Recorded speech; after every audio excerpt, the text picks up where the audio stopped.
Huge cranes lower them into a dry dock where they're welded together into a ship.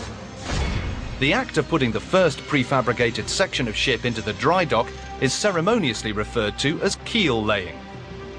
For the Reagan, it marked the beginning of a 5-year building process. From the time the contract is let to Northrop Grumman Newport News, obviously there's a long construction process over there. The ship started to come alive a bit with crew members before the ship was even out of the dry dock. The crew members assigned to the ship before it was ever in service are known as plank owners. You have to realize that we have a lot of folks on this ship that have been on the ship for a couple of years, and they were here during the pre-commissioning days when really the focus of the ship was just building the ship.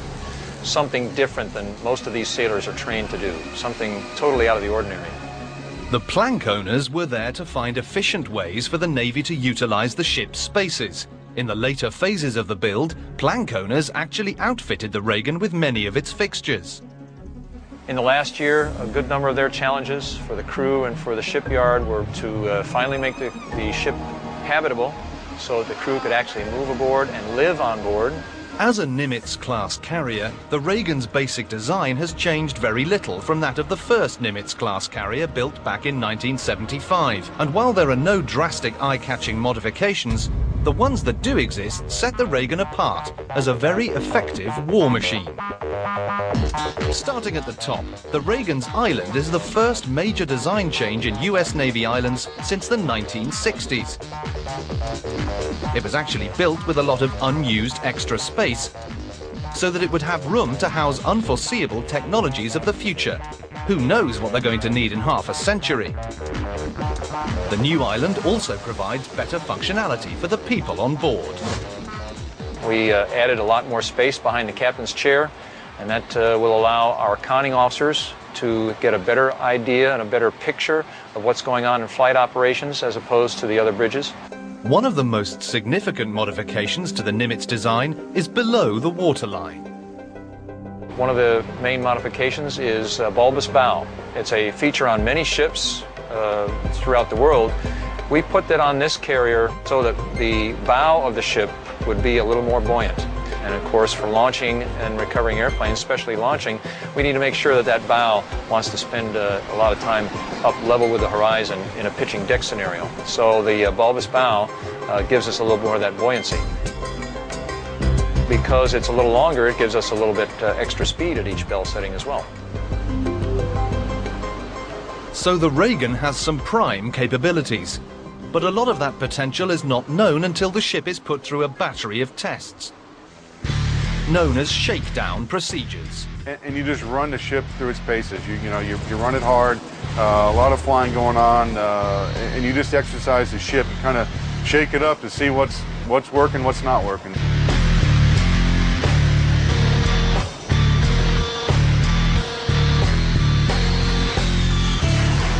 Executive Officer Andres Brugal keeps his thumb on the pulse of everything that happens on the Reagan. When she first went out, we were checking to make sure that everything that was installed correctly and that the ship was put together correctly. Sea trials is what they call it. Sea trials, an important part of shakedown procedures, involves taking the ship out and pushing her limits to see how she holds up. We have a very aggressive captain. He likes to drive the ship to the limits that the ship was built to. Just when we were out last week, the captain got the ship up close to her maximum speed, and he put the rudder hard over. And this flight deck that you see right now, all straight, tilts over about 12, 15 degrees. When you've got 300 feet of flight deck at a 15-degree angle, it is an impressive sight. The Reagan has held up to the intense pounding of sea trials. Now, crew members must work out the kinks.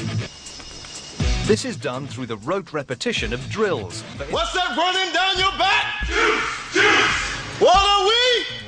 It's Sammy Over's job to keep his staff on the ready. Right on the turn. While these bombs are dummies, the crew treats them like the real deal. And they know time is of the essence in a battle scenario. When it comes to handling explosives, the crew must be willing to stake their name on it, literally. What my QA is doing over there, he's signing his name, putting the date, the event number, is telling them that he looked at this weapon at this time on this date is for this particular event, so it is ready to go. Right. So on target all the time. Right.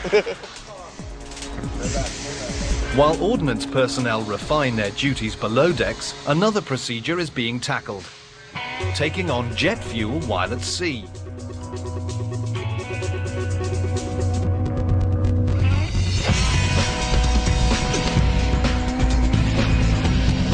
To load fuel, lines are shot to a fuel craft that moves in tandem with the carrier.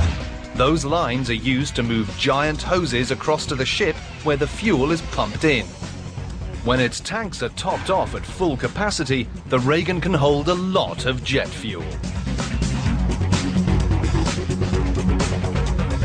We'll take on 3 million gallons of fuel, which we don't use for the ship itself. We use it for all the airplanes that are embarked.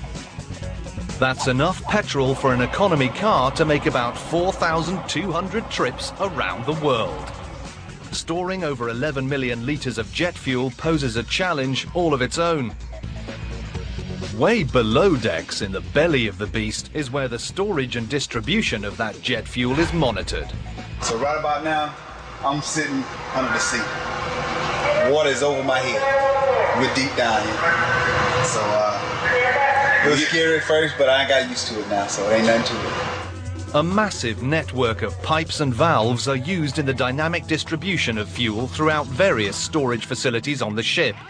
What would happen if they didn't evenly distribute the jet fuel throughout the carrier? You'll be leaning like this, and you'll notice it. I haven't seen it before. You're on flight deck, you'll be walking one way, so it's very important that we keep it balanced out. Managing an 88,000 metric ton saltwater splitting weapon is a balancing act of staggering proportions. Whether it's the distribution of 11 million litres of jet fuel, the torpedo-like behaviour of a 635 metric ton bulbous bow, or the ongoing awareness and readiness of its thousands of sailors, the Reagan, from every perspective, is a force to be reckoned with.